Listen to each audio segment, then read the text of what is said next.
Share with smile NGO દ્વારા દ્વિતીય સમૂહ લગ્નોત્સવનું આયોજન કરવામાં આવ્યું છે, જેમાં સર્વજ્ઞાતિની 11 દીકરીઓ શિવરાત્રીના પાવન પ્રસંગે પ્રભુતામાં પગલાં પાડશે. જે અંગે શેર વિથ સ્માઇલ એનજીઓ અને શ્રી ફાઉન્ડેશન પરિવારના સભ્યોએ અબતક મીડિયા હાઉસની મુલાકાત લીધી હતી અને વિગતવાર માહિતી આપી હતી. એટલું જ નહીં, તેઓએ જણાવ્યું હતું કે આ લગ્ન માત્ર સમૂહ લગ્ન પૂરતું જ સીમિત નહીં રહે. તેઓને એટલે કે દીકરીઓને કોઈ લઘુતા ગ્રંથિ ન રહે તે માટે લગ્નમાં એક અલગ જ જાહો જલાલી જોવા મળશે. અનેક થીમ આધારિત લગ્નનું આયોજન કરવામાં આવ્યું છે. ખાનગી પાર્ટી પ્લોટમાં આ આયોજન હાથ ધરવામાં આવ્યું હોવાનું આગેવાનોએ જણાવ્યું હતું. ત્યારે દરેક દીકરીઓને 150 થી વધુ ચીજ વસ્તુઓ કરિયાવરમાં પણ આપવામાં આવશે. શ્રી ફાઉન્ડેશન અને શેર વિથ સ્માઇલ એનજીઓ છે, આ બંને સમાજ સેવી જે સંસ્થાઓ છે એના દ્વારા બીજા સમૂહ લગ્ન અમે આ વર્ષે શિવરાત્રીના દિવસે શુક્રવારે ગોકુળ પાર્ટી પ્લોટ એસઆરપી કેમ્પની સામે 150 ફૂટ રિંગ રોડ પર છે ત્યાં યોજવા જઈ રહ્યા છે. ખાસ કરીને આ બીજા સમૂહ લગ્નમાં અમારે જે 11 જે દીકરીઓ છે, અમે 2 મહિના પહેલા મીડિયાના માધ્યમથી અપીલ કરી હતી કે અમે જે જરૂરિયાતમંદ દીકરીઓ અથવા અનાથ હોય એ અમારો સંપર્ક કરી શકે. 350 થી વધુ રજીસ્ટ્રેશન આવ્યા હતા. એમાંથી અમારા જે આયોજક કમિટીએ પ્રાયોરિટી અનાથ દીકરીઓને રાખી હતી કે ખરેખર જરૂરિયાતમંદ અમારા કમિટીના મેમ્બર એમના ઘરે જઈ રૂબરૂ ઘર સ્થપાળ કરે. ખરેખર વાસ્તવમાં દીકરી અનાથ જ છે ને, કોઈ સેવાના નામે લાગણીનો દુરુપયોગ નથી કરતી, એનું ખાસ ધ્યાન રાખવામાં આવ્યું છે. બાદમાં અંતિમ મોહરમાં 11 દીકરીઓ જે સંઘર્ષમય જીવનમાંથી પસાર થઈને આવી હોય એ દીકરીઓને અમારા જે આયોજક કમિટીમાં લગભગ 150 થી વધુ નવયુવાનો જ છે, 25 થી 40 વર્ષની ઉંમરના, અને સમાજ સેવા ના નામે શિવરાત્રીના દિવસે અમે લગ્ન કરવા જઈ રહ્યા છીએ. સામાન્ય રીતના સમૂહ લગ્નનું થાય ને એટલે દીકરીના પરિવાર કે વરરાજાના તરફથી એવું હોય કે સમૂહ લગ્ન એટલે ખાલી ફોટા પડાવવા માટે કે ખાલી સેવા પૂરતું દાતાશ્રીઓ દઈ દે અને રગર વગર વયું જાય. અને આ વખતે અમે એ ખાસ ધ્યાન રાખ્યું છે કે A1 grade light decoration, dish, તમે સેલ્ફી ઝોન છે, વિશેષ રાજકારણીઓ બધા આવે છે, અને A to Z કોઈ ખાનગી લગ્નના ટૂંકા પાડે એવું અમારે આખું મંડપ ડેકોરેશનથી માંડી અને ખાનગી પાર્ટી પ્લોટમાં લગ્ન કર્યા છે. ખરેખર સમૂહ લગ્નમાં જે પરિવારની દીકરીઓને એવું, એના પરિવારને કે દીકરીઓને એવું ન થાય કે લઘુતા ગ્રંથિમાંથી અમે જોડાઈએ કે અમે ગરીબ છે એવું એમને ફીલ જ ન થવા દઈએ.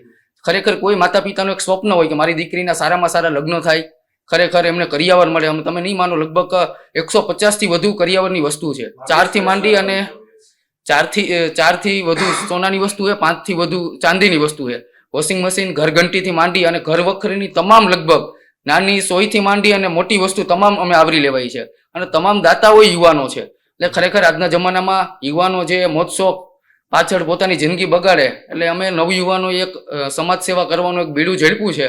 ભગવાનના આશીર્વાદથી આ બીજા લગ્ન છે અને આવનારા સમયમાં 11 ની જગ્યાએ 111 દીકરીઓને અમે પરણવા માંગીએ છીએ. શિવરાત્રી એટલે પરમ દિવસે શુક્રવારે 8 માર્ચના Gokul party plot 150 foot ring road ઉપર સાંજે 6 વાગે લગ્ન શરૂ થશે. 3 વાગે વરઘોડો છે.